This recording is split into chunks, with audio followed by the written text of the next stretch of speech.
Welcome to fast learning. RBI ద్రవ్య సాధనాలలో CRR అనేది ప్రీవియస్ వీడియోలో చూసాము. మిగతావి ఇప్పుడు చూద్దాం.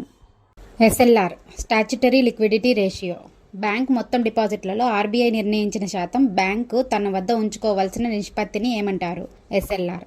ఎస్ఎల్ఆర్ పరిధి ప్రభుత్వ సూచనల ప్రకారం ఎంత? 25% నుంచి 40%. ఎస్ఎల్ఆర్ని 25%కి తగ్గించిన సంవత్సరం ఏది? అక్టోబర్ 1997 సిఎఫ్ఎస్ సిఫార్సుల తర్వాత. భారత ప్రభుత్వం ఎస్ఎల్ఆర్ని ఎంతవరకు ఉంచకూడదని సిఫార్సు చేసింది? 38.5%. భారతదేశం ఎస్ఎల్ఆర్ చట్టబద్ధ కనీస పరిమితి 25% అని తొలగించే సవరణ ఏ సంవత్సరంలో జరిగింది? 2007. మార్చ్ 2025 నాటికి ఎస్ఎల్ఆర్ ఎంత ఉంది? 18%. Bank rate. దీర్ఘకాలిక రుణాలపై ఆర్బీఐ వసూలు చేసే వడ్డీ రేట్ని ఏమంటారు? Bank rate. బ్యాంక్ రేట్ ఎవరిపై ప్రత్యక్ష ప్రభావం చూపుతుంది? భారత ప్రభుత్వం, రాష్ట్ర ప్రభుత్వాలు, బ్యాంకులు, ఆర్థిక సంస్థలు, సహకార బ్యాంకులు, ఎన్బిఎఫ్సి దీర్ఘకాలిక రుణాలపై. బ్యాంక్ రేటుకు ఎంఎస్ఎఫ్లో తిరిగి అమర్చిన సంవత్సరం ఏది? ఫిబ్రవరి 2012. మార్చ్ 2025 నాటికి బ్యాంక్ రేట్ ఎంత?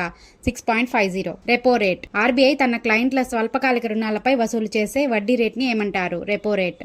రెపో రేట్ యొక్క పూర్తి రూపం ఏమిటి? Repurchase rate.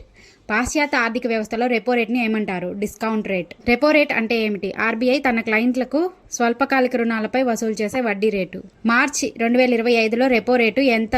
5.50%. టర్మ్ రెపోను ఆర్బీఐ ఏ సంవత్సరంలో ప్రవేశపెట్టబడింది? అక్టోబర్ 2013. టర్మ్ రెపో కాల వ్యవధులు ఏవి? 7 రోజులు, 14 రోజులు, 28 రోజులు. టర్మ్ రెపోల ప్రవేశం వల్ల ప్రయోజనం ఏమిటి? ద్రవ్య మార్కెట్ స్థిరత్వం, రుణ ఉత్పత్తుల ఖర్చు నియంత్రణ మరియు సిగ్నలింగ్ మెరుగుదల. ఇప్పుడు రివర్స్ రెపో రేట్ అంటే ఏమిటి? ఆర్బీఐకి స్వల్పకాలిక రుణం ఇచ్చే క్లయింట్లకు అంటే బ్యాంకులకు ఆర్బీఐ చెల్లించే వడ్డీ రేటు.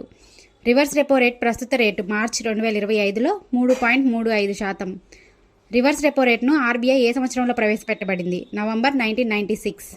రివర్స్ రెపో రేట్ను ఏ ఫెసిలిటీలో భాగంగా ప్రవేశపెట్టారు? Liquidity adjustment facility.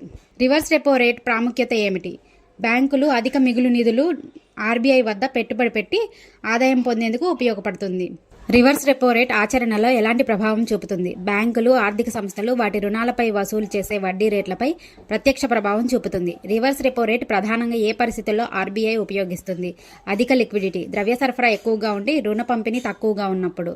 Reverse repo rate ఆర్బీఐకి ఎందుకు ముఖ్యమైన సాధనంగా మారింది? సంస్కరణల కాలం నుండి ఆర్బీఐ చౌక వడ్డీ విధానాన్ని అనుసరించే దిశలో కీలక పాత్ర పోషించింది.